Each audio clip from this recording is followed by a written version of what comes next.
Halo semua, hari ini kita akan lanjutkan pembacaan di Yohanes pasal yang ke-10 ayat 1 sampai dengan yang ke-21. Sebelum mulai kita doa dulu ya. Terima kasih Bapa Surgawi untuk kesempatan hari ini yang Kau berikan untuk kami semua boleh membaca di dalam firman-Mu. Kami mohon tuntunan-Mu Tuhan, supaya kami boleh semakin mengerti apa yang firman-Mu katakan hari ini. Terima kasih juga untuk Roh-Mu yang ada bersama kami. Dialah yang akan menuntun kami dalam segala kebenaran. Terima kasih Roh Kudus Kau ada di sini. Kami mengucap syukur. Amin. Pasal yang ke-10 dari kitab Yohanes, kita mulai. Aku berkata kepadamu, aku ini yang dimaksud adalah Yesus. Sesungguhnya siapa yang masuk ke dalam kandang domba dengan tidak melalui pintu, tetapi dengan memanjat tembok, ia adalah seorang pencuri dan seorang perampok. Tetapi siapa yang masuk melalui pintu, ia adalah gembala domba. Untuk dia penjaga membuka pintu dan domba-domba mendengarkan suaranya. Dan ia memanggil domba-dombanya masing-masing menurut namanya dan menuntunnya keluar.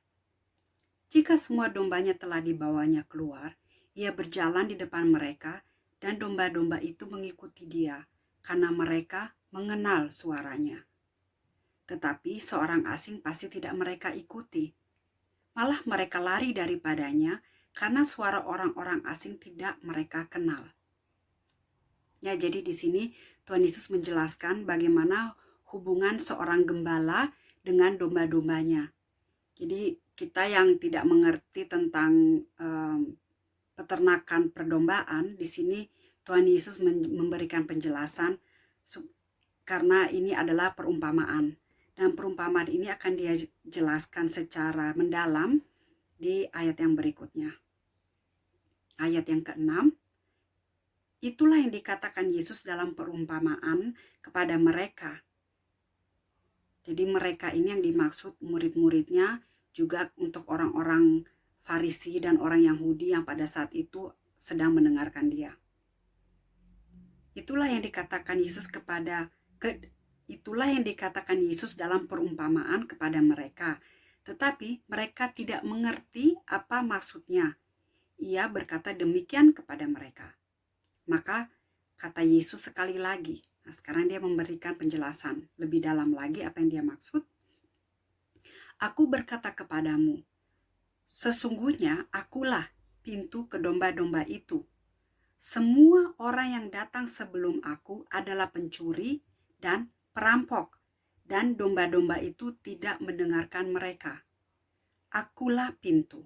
Barang siapa masuk melalui aku, ia akan selamat, dan ia akan masuk dan keluar dan menemukan padang rumput. Pencuri datang hanya untuk mencuri dan membunuh dan membinasakan. Aku datang supaya mereka mempunyai hidup dan mempunyainya dalam segala kelimpahan. Jadi perumpamaan tentang domba yang Yesus sebutkan ini, yang dimaksud adalah dia sebagai gembala dan domba itu adalah kita yang murid-muridnya ini, yang percaya akan firman-Nya. Karena di sini dikatakan domba-dombanya itu mendengarkan suaranya. Ya, jadi yang mendengarkan suara dia itu yang dimaksud adalah mereka yang percaya akan firman-Nya.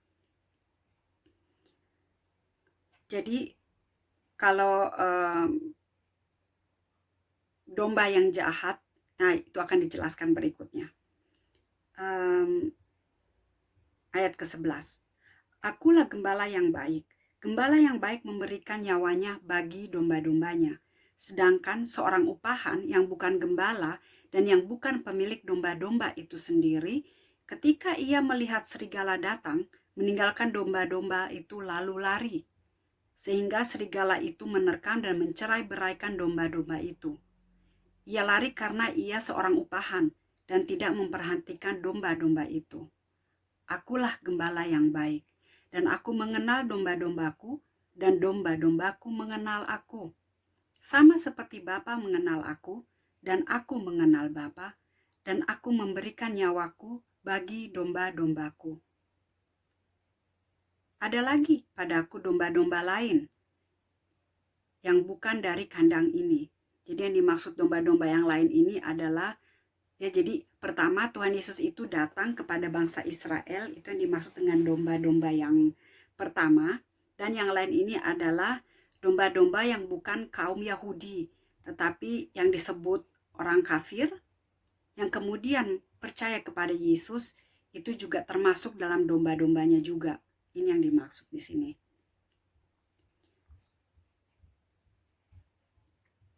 Jadi saya ulang ayat 16, ada lagi padaku domba-domba lain yang bukan dari kandang ini.